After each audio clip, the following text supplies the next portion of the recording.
The courtroom was quiet.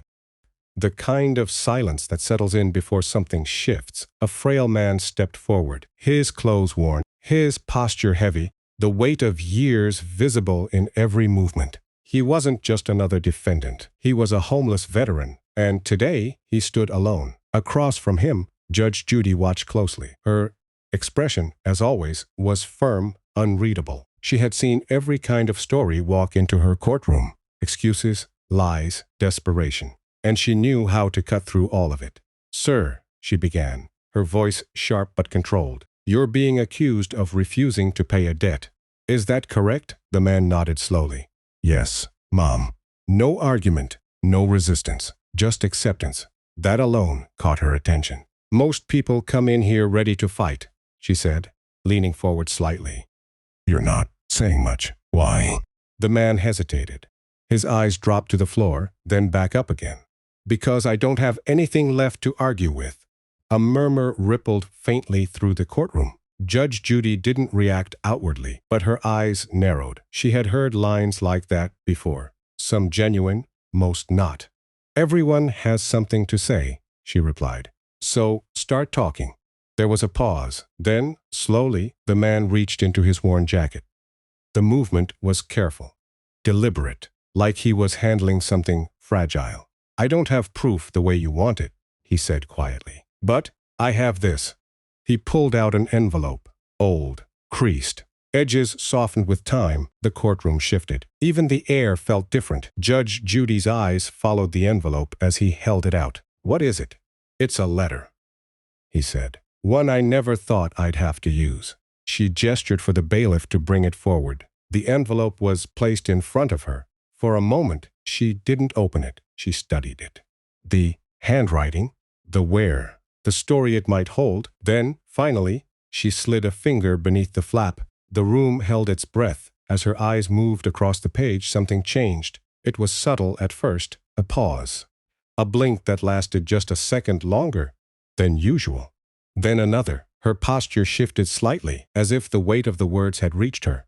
The courtroom, once tense, was now completely still. She kept reading.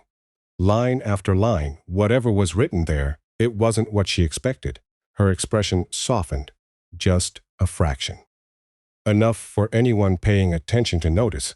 She lowered the paper slightly, looking up at the man. "Who wrote this?" she asked, her voice quieter now. "My commanding officer," he replied. Before he passed, a silence followed, different this time. Heavier. She looked back down at the letter, then continued reading. The words carried history, sacrifice, details that couldn't be rehearsed or fabricated, moments that connected the man standing before her to a past far removed from this courtroom, a past that explained everything. Her jaw tightened, not in anger. In restraint, the courtroom wasn't watching a judge anymore. They were watching a human reaction fight to stay contained. She set the letter down slowly. For a brief moment, she said nothing. Then she looked up again. This time, her eyes held something different, not suspicion, understanding. "You've been through more than what's written in this file," she said. The man didn't respond.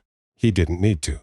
She glanced at the case documents, then back at the letter. The contrast was clear. Paperwork told one story. That letter told another. And Judy knew which one carried truth. She leaned back in her chair, exhaling quietly. When she spoke again, her voice had changed. "This court deals with facts," she said.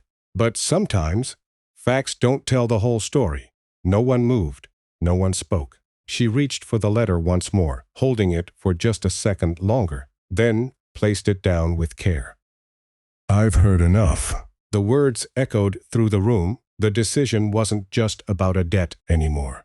It was about something deeper, something the courtroom couldn't measure. She looked directly at the man. Case dismissed. A breath seemed to release from every corner of the room at once, but Judy didn't react to that. She kept her gaze steady, because in that moment, it wasn't about winning or losing. It was about seeing the truth, even when it wasn't obvious. And for once, the courtroom didn't feel like a place of judgment.